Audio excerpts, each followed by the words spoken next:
Hello viewers, welcome. Hello viewers, welcome to my show.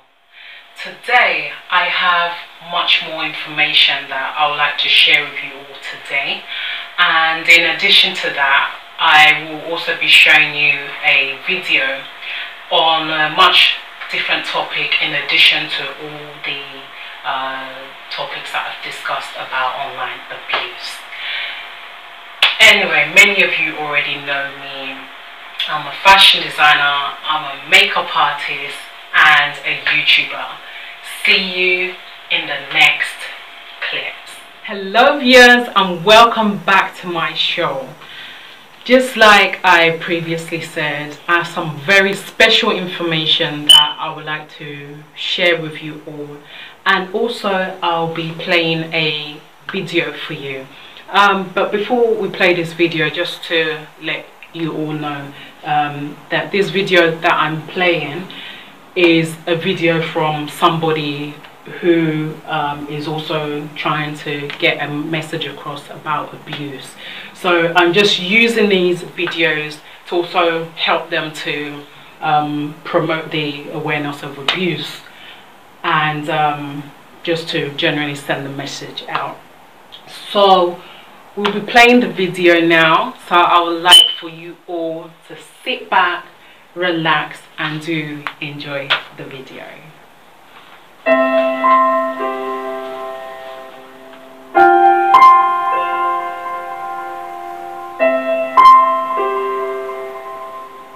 When I talk about childhood trauma, it's on a continuum.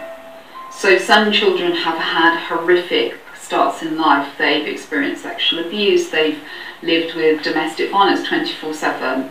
Other children have experienced less traumatic situations, so they may have grown up in a home where the adults are around but they're not emotionally engaged with them. You know, they live in a beautiful home, they have a lovely car, they go on holidays, but actually that lack of emotional engagement and attachment still is experienced by children as a trauma. So I think that's even more complicated for society and individual carers to get their heads around, and teachers. You know, this child has this beautiful lifestyle, but actually they don't have emotionally available adults.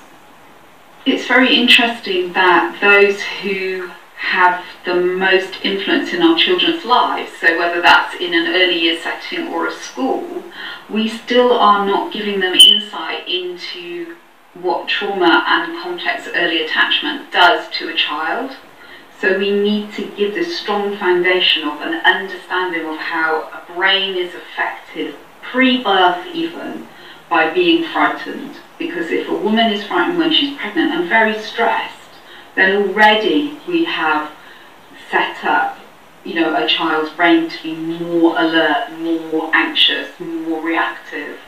So having that understanding embedded in training for all people who are involved in children's lives on any level, and actually in the whole community, wouldn't that be amazing if everybody understood, you know, when a child is verbally abusive to me in the street or pushes my dustbin over, that although those behaviours are clearly not okay, there's got to be a reason for it.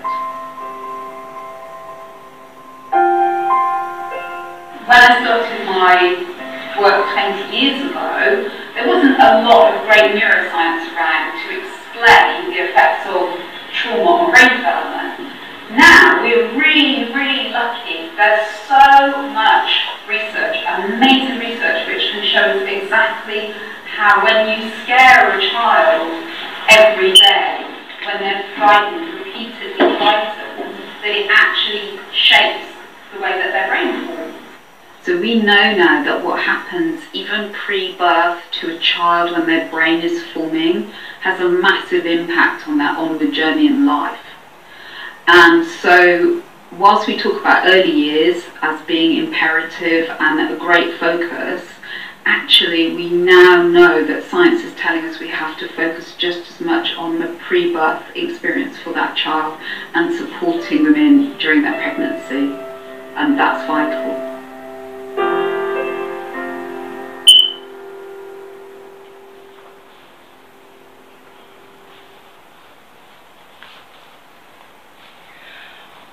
Wow, that is such a powerful video, which I'm sure that many of you enjoyed. Just like she said, she actually mentioned some vital things about how abuse affects a child's brain. So, going into the business of today, we'll be talking about how abuse affects our brains. So, as we start, now there are many negative effects of childhood abuse and neglect on how the brain develops. Some of these potential effects are, now we'll be talking about the first question, and the first question is how abuse affects your brain. So the first one is that it decreases size of the corpus callosum. The primary function of the corpus is to integrate functioning motosensory and cognitive performances between the hemisphere and also learning and memory. So this, I'm talking about how it affects our brains on a daily basis, just like how we're always passing through abuse. So on a day-to-day basis, we always pass through some kind of terrible experience. Like, for example, all these young teenage children, and even as young as 5 to 6, always passing through abuse at the hands of their parents or their caregivers. And these kind of things actually really affects the child's brain or the teenager's brain. And my message is for parents. I know that it's not easy. It's not easy to actually bring a child into this world and watch them to grow, and then they start misbehaving in ways that you don't seem to understand, and you won't realize it's because of what they have seen or what they've actually passed through at home. So my advice is to all parents to do everything you can to be much more supportive to them and let them understand that abuse is wrong. So now we'll be going into the next one, and the next one, how abuse affects our brain, it dysfunctions at different levels of less volume of balancing. So when a child becomes traumatized of being abused from somebody or what they see around them, it starts to actually make them misbehave in a way that it turns them to be psycho or mental. And people don't seem to realize that it's not their fault. It's what they're seeing. All these things that they are seeing is what affects the brain. And this is why I am going to keep talking about this until this comes to an end. Now, we'll be going into the last one. And the last one, it reduces the size of the motor skills and coordinates, and it actually brings it to make it calm. So all these are how abuse affects our brains.